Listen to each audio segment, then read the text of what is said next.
Hey everybody, good morning. I'm Dr. Angel Storm. I'm the founder of Ashes to Beauty Ministries, and I'm here to answer some of your questions about narcissistic abuse and recovery today. And this was a question that was posed to me through Quora.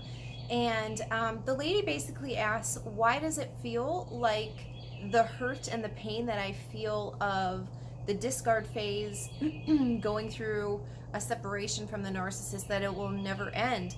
Will I ever return to normal? Will I ever feel like myself again? Will I ever be whole? Will I ever be filled and complete by my own self in the midst of realizing that she was dealing with a narcissist and all of that? And so actually, I get this question pretty often. I think that I've always taken time to address it individually, but I wanted to present kind of a video that would reach a larger audience.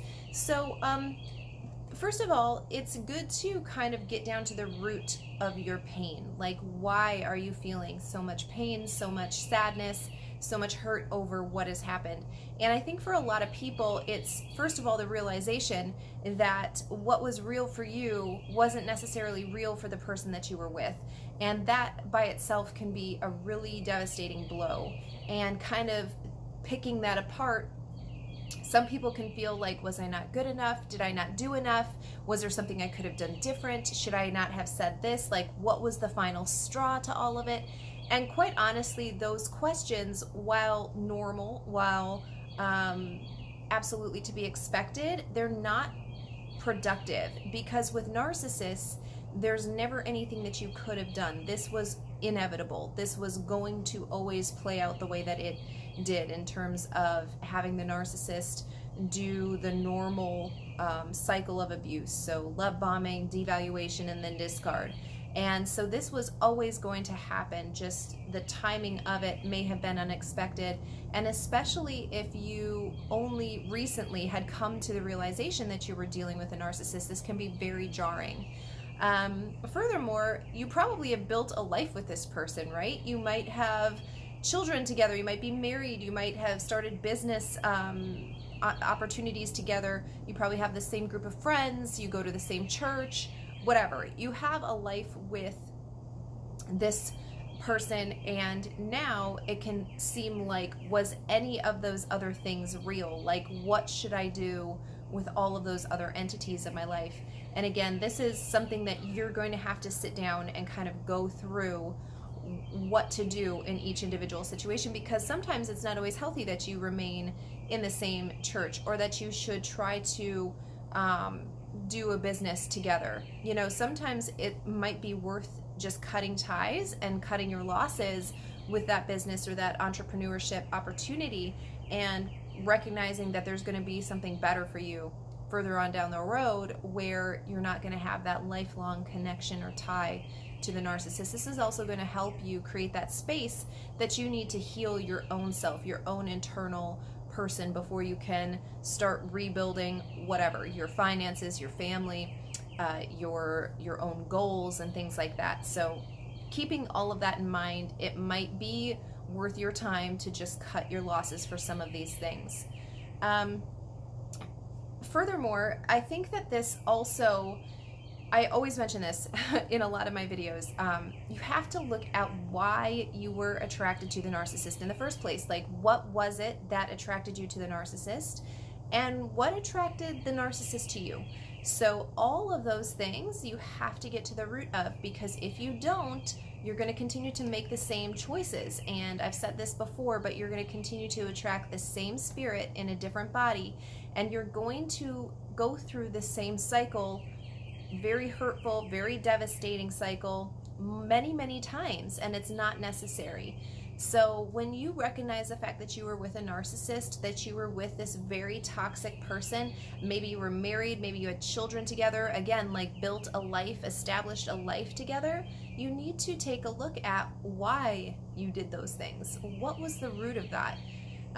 You know, and this doesn't have to necessarily be self-esteem issues, although that is very common. This could just simply be like a desire to have the type of life that all of your friends have, that all of your family around you had, all of that kind of stuff. It could just recognize the fact that there were outside pressures, outside people's opinions on your life, on how life should be run, and timelines for your specific life that you put too much emphasis on, that you allowed to pressure you into making a decision that, you know, wasn't the right one for you to be making. And so whatever the root cause of it is for you is something that you are going to need to spend time on and really work through this. I have an entire course on my YouTube channel called Life After Narcissism. You can check that out here. It's a series of 12 videos where I kind of walk you through the process of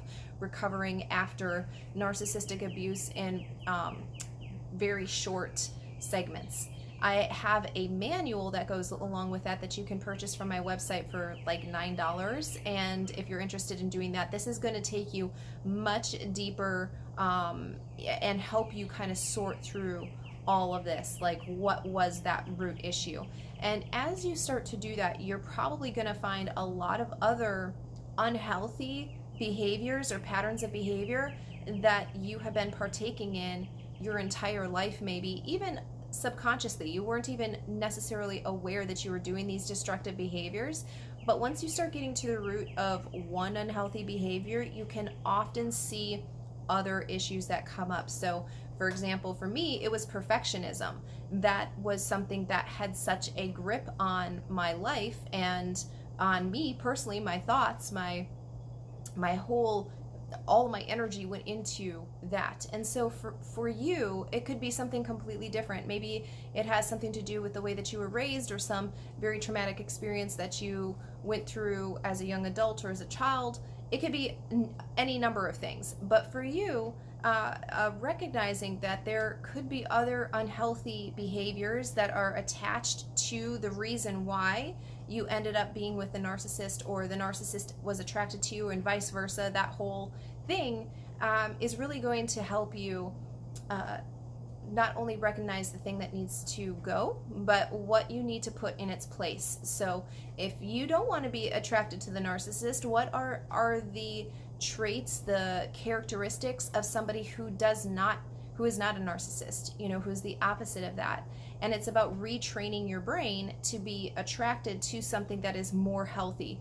This is the same process that you have to go through for any type of addiction, by the way. So if you are addicted to sugar, you are going to have to cut sugar out, right? And retrain your taste buds and your brain waves to be attracted to things like natural sugar, or the way that things naturally taste. And this is true, again, for any type of addiction. And recognizing this for what it is going to be the first step in truly making a new life. Because you can, as any addict can tell you, you can say, I'm not an addict and I didn't, you know, partake in that specific substance or whatever activity for a few days, for a few weeks, for a few months. So you see, I have control over it. I can stop it at any time. I'm not talking about having a period off from being attracted to a narcissist. I'm talking about totally rewiring your brain to be attracted to something completely different and shifting your own energy. You are emitting energy. Everything is energy. Quantum science tells us this.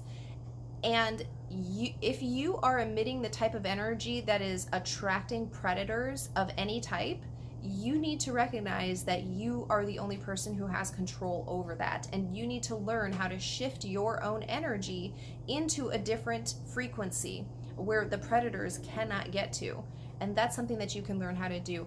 In fact, I have a mentorship course. It's 12 weeks long, like my other mentorship courses. It's coming up in September. It's called Growing in Trust, and I teach you to do just that in this course. I talk about how to set boundaries that are appropriate for your life, how to enforce them, and what this is actually doing to you on the inside, both physically, so like the chemicals that are being emitted in your body by your brain, and also with renewing your mind and changing the way that your brain is actually wired. So it's a really important, and by the way, you can do this for anything. If you're in business and you don't like the type of clients that you're getting, or you're not getting enough clients, you need to shift your energy into whatever energy field, the frequency of your ideal clients. Wherever your clients are, that's where you need to be. And so this is applicable for many other issues or situations in life besides just being with a narcissist and being attracted to a narcissist or having the narcissist be attracted to you. This is something that you have to learn. This is a vital skill set for life. And not only for you, but for your children, for the people that you're meant to influence in life. So the people that are going to come to you for mentorship opportunities, or people who are going to ask your advice on stuff. You need to know how to explain this to help people get their own life together. And you cannot do that until you have done it your own self. So, so those are a few of the things that I wanted to say about this. The other thing is that recognizing the hole that the person is leaving in your life. So just because you recognize the fact that they're a narcissist, that they were abusive, that they did X, Y, and Z to you that were super unfair and very unjust, it isn't, that doesn't take the place of the fact that this person held a space in your life that is now going to be empty, or it's going to be definitely changed forever. And so grieving is a normal thing. You shouldn't try to suppress grieving because you think that person doesn't deserve it. You know, they were such a horrible person, they don't even deserve me to grieve. Grieving isn't about the person, it's about you. It's about being honest with yourself. It's about saying, I hear you, I see you, I know that these are the things you're feeling, and I'm allowing those things to just be. I'm not going to judge them, saying I shouldn't feel this way or I should feel this other type of way. Just allowing yourself that space to really grieve the loss that the person held in your life, that the loss of that space, the loss of that connection, the loss of the ideals that you had attached to that relationship. You know, maybe that you were always going to be together, or that this was going to be such a successful company, and now you're going to have to give up that dream with that specific person. And allowing yourself to really grieve for that is going to be so healing for you. So sometimes we prolong the hurt and the feeling of rejection simply by not allowing ourselves to be. We feel like we just want to get out of that feeling of uncomfortableness, and so we try to rush through the process of healing, of moving forward, of maybe even trying to forget what has happened.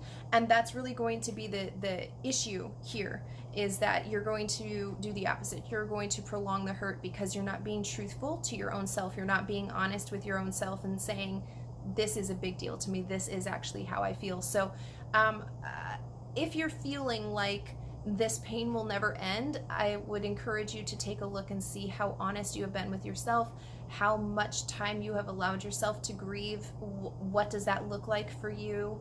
And can you see some of the patterns of behavior that you have control over, You know, you have been attracted to the narcissist. You allowed certain things to continue probably many, many times, even though there were lots of red flags, or, you know, your gut was telling you this isn't right, it's not okay, but you continue to do that. So ask yourself why those things are, and really get to the root issues of those things, so that you can start to change your behavior and even the way that you think about a relationship, about a narcissist, about the ideal life that you would like to create for yourself in a more healthy, clearer way. So I hope this video was helpful to you. I hope it answered your question on why does it feel like the hurt will never go away. These are some of the reasons why, and I hope that you really take the opportunity to allow the hurt to teach you. It's there for a reason. There's a reason why you feel so deeply upset and grievous over this situation. Pain is always meant to be a teacher in life. Any type of pain, it's meant to be a teacher. And I'm not speaking of like, oh, you deserve it, right? Because if I put my hand on a hot stove, the pain is going to teach me I don't do that again, right? It's not that I deserved it, it's just that I was learning that that has consequences that hurt me, so I'm not going to do it again. And the same thing is true for all types of emotional and mental trauma as well. You need to look at what this hurt is teaching you, and you can't learn from it if you're not willing to sit with it. You need to be able to sit with it. Even though it's super uncomfortable, you have to work through it and get to the actual root before you can ever plant something new in that place. Okay, you guys, thanks so much for listening to this video, and please subscribe to my channel below. Turn on the little bell so that you're notified whenever I upload a new video to this channel, and I'll see you next time.